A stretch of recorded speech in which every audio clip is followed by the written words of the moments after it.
بسم اللہ الرحمن الرحیم۔ السلام علیکم محترم سامعین اور عزیز طلبہ کرام، امید کرتا ہوں کہ آپ تمام احباب خیر و عافیت سے ہوں گے۔ آج کا ہمارا سبق نمبر 96 ہے، جس میں ہم شاعر باعث بن سریم کو پڑھیں گے۔ قصہ کچھ یوں ہے کہ شاعر کے بھائی وائل بن مریم کو امیر وقت نے بنو تمیم کے پاس زکوٰۃ کی وصولیابی کے لیے بھیجا تھا تاکہ ان سے زکوٰۃ وصول کرے اور جمع کریں۔ چنانچہ وہ اونٹوں اور بکریوں کی زکوٰۃ جمع کر کے کسی کنویں کے کنارے بیٹھا تھا۔ بنو تمیم کے ایک شخص نے اس کو کنویں میں گرایا اور اوپر سے پتھر مار کر اسے قتل کر دیا۔ شاعر کو جب پتہ چلا کہ میرے بھائی کے ساتھ یہ ظلم ہوا ہے، اسے قتل کیا گیا، تو اس نے قسم اٹھائی کہ میں تمیم کی لاشوں سے اس کنویں کو بھر دوں گا۔ چنانچہ ان کے 80 آدمی اس نے قتل کیے اور انہیں کنویں میں ڈالا، اوپر سے پتھر برسائے اور پھر ڈول کے ذریعے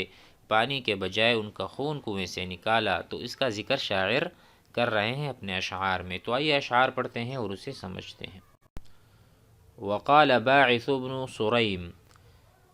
سائل اسید هل ثأرت بوائل ام هل شفیت النفس من بلبالها اذ ارسلوني مائحا بدلائهم فملأتها علقا إلى أسبالها إني ومن سمك السماء مكانها والبدر ليلة نصفها وهلالها آليت أثقف منهم ذا لحية أبدا فتنظر عينه في مالها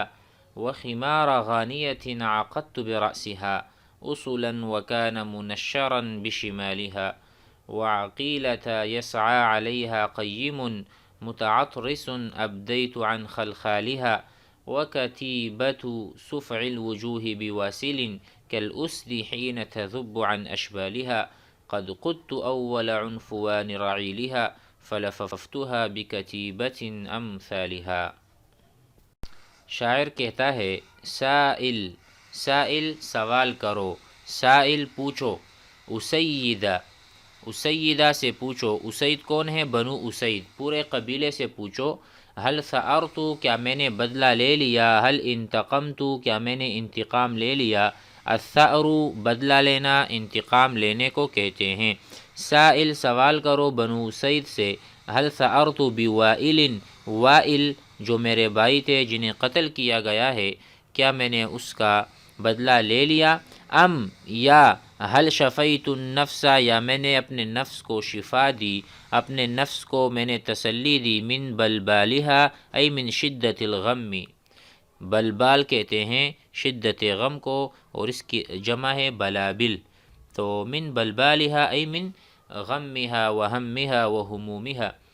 اذ ارسلونی مائحا، جب انہوں نے مجھے بھیجا، مائحا بدلائهم، مجھے بھیجا کنویں میں اتر کر اپنے ڈول بھرنے والے، یعنی وہ میرے اس انتقام کا سبب بنے، گویا کہ انہوں نے خود اپنے قتل کے لیے مجھے بلایا، کیونکہ اس نے میرے بھائی کو قتل کیا۔ اس سے کیا پتہ چلا کہ وہ چاہتے تھے کہ میں ان کے آدمیوں کو قتل کروں۔ اذ ارسلونی مائحا بدلائهم، مجھے انہوں نے اس لیے بلایا میرے بھائی کو قتل کر کے کہ میں ان کے آدمیوں کو قتل، فملأتها، تو میں نے کنویں کو بھر دیا، علقا ای دمن، علق دمن، میں نے ان کے خون سے اس کنویں کو بھر دیا، الی اسبالها الی اعالیها، اسبال یہاں پر جو معنی بنتا ہے مفرد اس کا ہے سبلن، برسنے والی بارش۔ اسی طرح اس کو دلا یعنی ڈول، دلا ڈول کو کہتے ہیں دلون، اس کا مفرد ہے دلا، بہت سارے ڈول، تو کہتے ہیں الی اسبالها الی اعالیها الی آخرها، یعنی ملأت البئر باکملہ، میں نے کنویں کو سر تا پا یا پورے کا پورا بھر دیا خون سے ان کے۔ انی ومن سمک السماء مکانها، اس ذات کی قسم جس نے آسمان کو اپنی جگہ میں بلند کیا، انی یعنی میں قسم کھاتا ہوں، ومن واو قسمیہ، ومن سمک الذی سمک رفع، الذی سمک السماء بنا لنا بیتن دعائمہ اعز و اطولی، یہ دروس البلاغہ کا ایک شعر ہے۔ سمک السما بمعنی رفع السماء، جس نے آسمان کو بلندی دی ہے اور اس کو اوپر اٹھایا ہے، اس کی قسم مکانہ، والبدر لیلۃ نصفها وہلالها، اور اسی طرح جس نے بدر کو 14ویں رات میں اور چاند کو پہلی رات میں بلند کیا، بے شک میں کیا کروں گا، آگے آ رہا ہے، یعنی اللہ سبحانہ و تعالی سمک البدر لیلۃ نصفها، 14ویں کی چاند کو، وہ ہلالہا، اسی طرح شروع کا جب چاند نظر آتا ہے اسے ہلال کہتے ہیں۔ تو جس ذات نے آسمان کو اٹھایا، اس نے چاند اور 14ویں رات کا چاند بنایا ہے، ہلال کو بنایا ہے، اس کی قسم۔ اب آگے بتا رہے ہیں، تو جواباً کہتے ہیں آلیتو، میں نے ایلا یعنی میں نے قسم کھائی ہے، آلا یو آلی، میں نے قسم کھائی ہے، اسقفو، یسقفو معنی اذا اجدو، جب میں پاؤں گا، اسقفو پانا حاصل کرنا کے معنی میں، جس طرح قرآن مجید میں ہے وَقْتُلُوهُمْ حَيْثُ ثَقِفْتُمُوهُمْ، جب تم اسے پالو تو ان کو قتل کرو۔ اسی طرح آلیتو، میں نے قسم کھائی ہے، اسقفو عندما اظفرو، عندما اظفرو، مجھے غلبہ نصیب ہوگا، میں اس کو پالوں گا، منہم، ان میں سے، ذا لحیۃ، کوئی بھی داڑھی والا آدمی، ذا لحیۃ، ابداً کبھی بھی، فتنظر عینہ فی مالہا، اور تو اس کا سر یعنی وہ اپنے مال میں نہیں دیکھ سکے گا، اس کے بعد اس کا سر اس کے دھڑ سے جدا ہوگا، تو ظاہر ہے وہ اپنے مال کو نہیں دیکھ پائے گا۔ فتنظر یعنی میں نے قسم کھائی ہے، کوئی بھی داڑھی والا آدمی مجھے ملے تو اس کا میں سر قلم کر کے ایسا بنا دوں گا کہ وہ اپنے مال کو، اس کی آنکھ اس کے مال کو، فی مالہا لا تنظر، ای نہیں دیکھ سکے گا اپنے مال کو۔ وخمار غانیۃ عقدت برأسها، اسی کے ساتھ اور خوبصورت عورتوں کی بہت سی اوڑھنیاں ہیں جو میں نے شام کے وقت ان کے سروں پر باندھی ہیں۔ وخمار، خمار کہتے ہیں مقنع، قناع کو، دوپٹے کو، کہ غانیۃ کوئی بھی عورت ہو اس کو غانیہ بھی کہہ سکتے ہیں، خوبصورت ہو، کہ اس کے خمار کو، اس کی چادر میں نے، اس کے اوڑھنیاں اس کے سر پر میں نے باندھی ہیں، عقدت برأسها اصولا وکان منشرا بشمالها، کہتے ہیں حالانکہ وہ سارا دن ان کے بائیں ہاتھوں میں پھیلائی ہوئی تھیں، یعنی دن بھر غارت گری کی وجہ سے جو عورتیں اتنی پریشان رہتی ہوں کہ ان کے سر پر دوپٹہ اوڑھنے کا بھی موقع نہیں ملتا، ایسی کئی عورتوں کو میں نے شام کے وقت تسلی دے کر دوپٹہ پہنایا، یعنی میں ایسا آدمی ہوں کہ میں نے بہت ساری عورتوں کو، اس کو عزت میں رکھا، اور اس کی جو ہے نا پاک دامنی کو سالم رکھا، میں نے ان کا خیال کیا، وہ پریشان حال تھی تو ان کے سر پر میں نے شفقت کا ہاتھ پھیرا، ان کی مدد کی، ان کو ضرورتوں کو پورا کیا۔ وَعَقِيلَةَ يَسْعَى عَلَيْهَا قَيِّمٌ، آگے کہتے ہیں اور بہت سی شریف عورتیں، عقیلہ شریف عورت کو کہتے ہیں، جس طرح نیچے آ رہے الکریمۃ المخدرہ، شریف عورت، اور جس نے یعنی اپنے چہرے کو چھپایا ہوتا ہے، ڈھکا ہوتا ہے، برقعے میں ہوتی ہیں، ایسی عورت، یسعى علیہا قیم، اور بہت سی شریف عورتیں جن کا متکبر محافظ ان کی حفاظت میں پوری کوشش کرتا ہے، میں نے ان کے پازیب کھولے۔ کہتے ہیں جو ایسی عورتیں ہوتی ہیں کہ جس کو میں نے بھی، کہتے ہیں کہ میں نے اس پہ شفقت کا ہاتھ پھیرا، لیکن بعض عورتیں ایسی ہیں جو اپنے آپ کو سمجھتی ہیں کہ میں بہت شریف عورتیں ہیں، تو ان کے تکبر کی وجہ سے میں نے ان کے پازے، یعنی ان کے گھروں میں گھس کر حفاظت کرنے والے کو میں نے قتل کیا، اور وہ خوف کی وجہ سے بھاگنے لگیں، جس کی وجہ سے ان کا پازے کھل گیا۔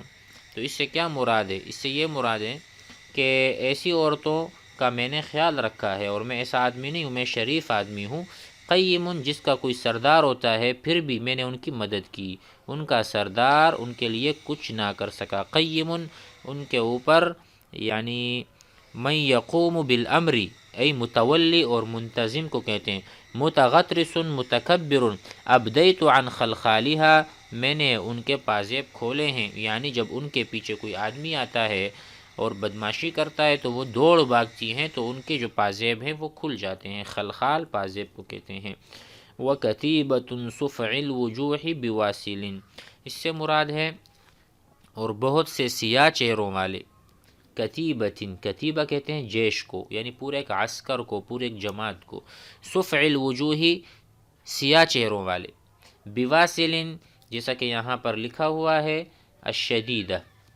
ٹھیک ہے، کل اسدی شیروں کی طرح ہوتے ہیں، یعنی بہادر لشکر شیروں کی مانند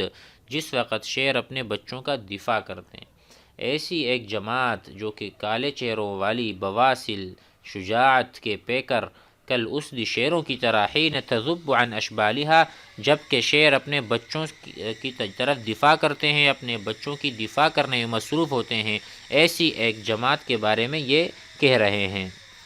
آگے کہتے ہیں وقد قدتُ، قد قدتُ میں نے چلایا ہے، میں نے کھینچا ہے، میں نے ہانکا ہے، یعنی میں نے قیادت کی ہے۔ قادہ یقود قیادتاً، فأنا قدت صیغۃ المتکلم، میں نے قیادت کی ہے، اول عنفوان رعیلہا، میں نے ایسے لشکر کی صف اول کی قیادت کی ہے، یا اس طرح کہہ دیں کہ میں نے ایسے لشکر کی صف اول کو میدان جنگ کی طرف کھینچا، فلفقتها بکتیبۃ امثالہا، چنانچہ میں نے ایسے لشکر کو اس کے مثل لشکر کے ساتھ جمع کر دیا، یعنی لشکر کے آگے رہنے والی جماعت کی ابتدا کا اول اس میں تکرار ہے۔ تو یہاں سے مراد کہ میں نے ابتدائی لشکر یعنی جو لشکر کا سرا ہے اس کو میں نے اتنا کھینچا یعنی اتنا لمبا میرا لشکر ہے یا اتنا زیادہ بڑا لشکر ہے، فلفقتها بکتیبۃ امثالہا کہ میں نے اس کا سامنا ایک ایسے بڑے لشکر سے کرایا جو اس کے ہم مثل تھا۔